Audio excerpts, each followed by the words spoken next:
जय MPSC मित्रांनो, आता कालचं एमपीएससीचा अभ्यास करणाऱ्या विद्यार्थ्यांचं स्टेटस जर तुम्ही वाचला असेल तर तुम्हाला दिसलं असेल तिथं की बाबा सासूसाठी वाटणी केली आणि सासूच वाट्याला आली असं त्यांचं म्हणणं आहे. हे अत्यंत साध्या शब्दात झालं. माझ्या शब्दात जर सांगायचं झालं तर आपल्याला असं म्हणता येईल की बाबा लाज झाकायला चड्डी घेतली आणि चडीनच सगळी लाज घातली. आता नेमकं झालंय काय तर आधी बऱ्याच परीक्षा ह्या ऑनलाईन पद्धतीने होत होत्या. म्हणजे TCS IBPS त्या परीक्षा घेत होती.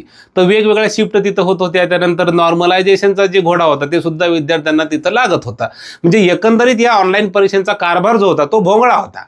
भोंगळा कारभार होता तिथं सगळा. म्हणजे सगळं जे झाकायचं तेच सगळं तिथं दिसत होतं. तर विद्यार्थ्यांचं असं म्हणणं होतं की बा ह्या ऑनलाईन पद्धतीनं परीक्षा घेण्यात येऊ नये. मग घेऊ नये ऑनलाईन पद्धतीने तर काय करावं, तर त्या परीक्षा तुम्ही एमपीएससीकडे सुपूर्त करा. कारण एमपीएससी स्वायत्त संस्था आहे, ती पारदर्शक पद्धतीने त्या परीक्षा घेईल आणि परीक्षेमध्ये जो काही भोंगळा कारभार चाललेला आहे, जे काही घोटाळे समजा होत आहेत असं विद्यार्थ्यांचं म्हणणं आहे, ते घोटाळे तिथं होणार नाहीत आणि विद्यार्थ्यांच्या मेहनतीला, त्यांच्या अभ्यासाला, त्यांच्या कष्टाला तिथं न्याय मिळेल एमपीएससीनं परीक्षा घेतल्या तर. म्हणजे बऱ्याच विद्यार्थ्यांना याच्यासाठी आंदोलन केलं. आपले वास्तव गटाचे किरण दिमोरे सर असतील, त्यांनी ही मागणी लावून धरली आणि शेवटी विद्यार्थ्यांची मागणी मान्य केली आणि सगळ्या परीक्षा ज्या आहेत त्या एमपीएससीनं स्वतःकडे घेतल्या. म्हणजे एमपीएससी म्हणाली की बा आता ह्या परीक्षा आम्ही घेऊ. आता एमपीएससी म्हणाली, आता एमपीएससीकडे आपण परीक्षा पाठवल्या काहून होत्या, त्या ऑनलाईन पद्धतीनं होत होत्या म्हणून. पण आता झालं कसं तुम्हाला सांगतो का, काल ग्रुप Cची ॲड आली आणि त्याच्यात एमपीएससीनं म्हणले का ती परीक्षा आम्ही ऑनलाईन पद्धतीनं घेऊ. म्हणजे इज्जत झाकायला घरात नेलं आणि पाहुण्यानंच मधात भोंगळं केलं असं एकंदरीत काम झालेलं आहे. म्हणजे एमपीएससीकडे आता परीक्षा देण्याचा मागचा उद्देशच हा होता की त्यांनी ऑफलाईन पद्धतीने परीक्षा घ्यावं. आता एमपीएससीच म्हणाली की आम्हीच ऑनलाईन पद्धतीने परीक्षा घेतो. आता एमपीएससीनं जर समजा ऑनलाईन पद्धतीनं परीक्षा घेतला तर एमपीएससीचं स्वतःचं तेवढं नेटवर्क आहे का ऑनलाईन पद्धतीनं समजा ते घेऊ शकतील असं नाही. म्हणजे ते काय करतील, ते पुन्हा त्या परीक्षा TCS नाही तर IBPSला देतील.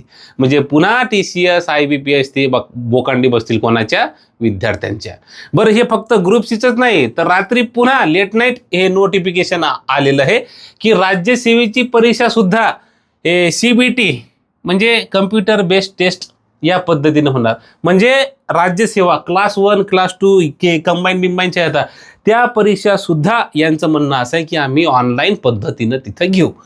आणि दोनदा होणार म्हणे प्रिलिम्स, दोनदा. म्हणजे पहिल्यांदा पास नाही झाले पुन्हा फॉर्म भरा, पुन्हा दुसऱ्यांदा द्या, वर्षातून 2दा प्रिलिम्स होणार.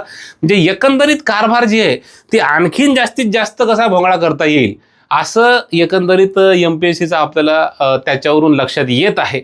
म्हणजे भोंगळा कारभार झाकण्यासाठी आपण म्हणलं एमपीएससीला का बा हे कारभार भोंगळा आहे, हे तुम्ही झाका. तर एमपीएससीनं ते झाकायला अंडरपॅन्ट दिली. पण अंडरपॅन्ट कशी निघाली, ट्रान्सपरंट.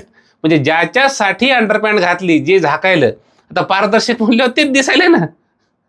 मग अंडरपॅन्ट घालण्याचा फायदा काय झाला, आता फायदा एवढाच झाला का विद्यार्थ्यांना अंडरपॅन्ट घातल्याचं समाधान इथे प्राप्त झालेलं आहे. म्हणजे परीक्षा एमपीएससी घेईल एवढंच फक्त काय ते समाधान. आता ऑनलाईन पद्धतीने परीक्षा होणार म्हणलं की आता वेगवेगळ्या शिफ्ट येतील. तर वेगवेगळ्या शिफ्ट आल्या की मग नॉर्मलायझेशन येईल. तर पहा नॉर्मलायझेशन लिहिले. आता नॉर्मलायझेशनचा विषय एवढा गंभीर आहे, तुम्हाला सांगतो. संदीप जाधव सरांना एक त्यांच्या टेलिग्रामवर टाकलेलं आहे की बा विद्यार्थी परीक्षेला घाबरत नाहीत, विद्यार्थ्यांचा अभ्यास तेवढा स्ट्रॉंग असतो. विद्यार्थी घाबरतो कशाला, तर नॉर्मलायझेशनला घाबरतो. काहून, तर नॉर्मलायझेशन हा चांगल्या विद्यार्थ्याला कचाकच घोडा लावू शकतो, कचाकच. म्हणजे घोटाळा जर तुम्ही म्हणसाल की आम्ही 200 मार्काचा पेपर असेल, ऑनलाईन पद्धतीने तुम्ही 200 पैकी 200 मार्काचा पेपर सोडवला तिथं आणि तुम्हाला खात्री आहे की आपल्याला 200 पैकी 200 मार्क पडतील, म्हणजे सगळ्याच्या सगळे प्रश्न तुमचे बरोबर आहेत, तरी सुद्धा तुम्ही त्या परीक्षेत नापासही होऊ शकता. कारण ते म्हणतील की तुमची शिफ्ट, म्हणजे त्या शिफ्टनुसार मग ते नॉर्मलायझेशन होईल आणि तुमचे वर गेलेले जे मार्क आहेत ते कचकन कधी खाली येतील ते तुम्हाला सुद्धा कळणार नाही. म्हणजे बांबू जे आहे, बांबू ते पद्धतशीर तिथं लागू शकतो नॉर्मलायझेशनमध्ये. मग आता विद्यार्थ्यानं करावं काय, कारण अभ्यास तर विद्यार्थी करतात. पण आता एमपीएससी आयोग जर समजा असं करत असेल तर मग विद्यार्थ्यानं काय करावं, तर मग विद्यार्थ्यांना तेच करावं जे मध्यंतरी नीटच्या पेपर संदर्भात झालं.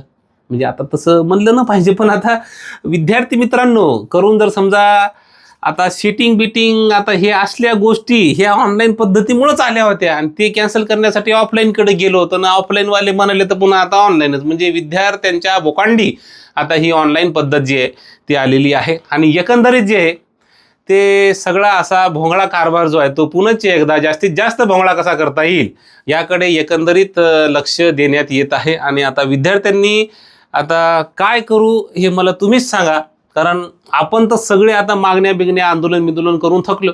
आपण म्हणलं होतं की ऑफलाईन पद्धतीने घ्या, तिकडच्या परीक्षा उचलून आपण इकडं आणल्या, पण ह्या म्हणाले तर पुन्हा आता तिकडंच जा. तर तुम्ही ॲज ए विद्यार्थी म्हणून तुम्हाला काय वाटतं ते तुम्ही मला कमेंट करून सांगा.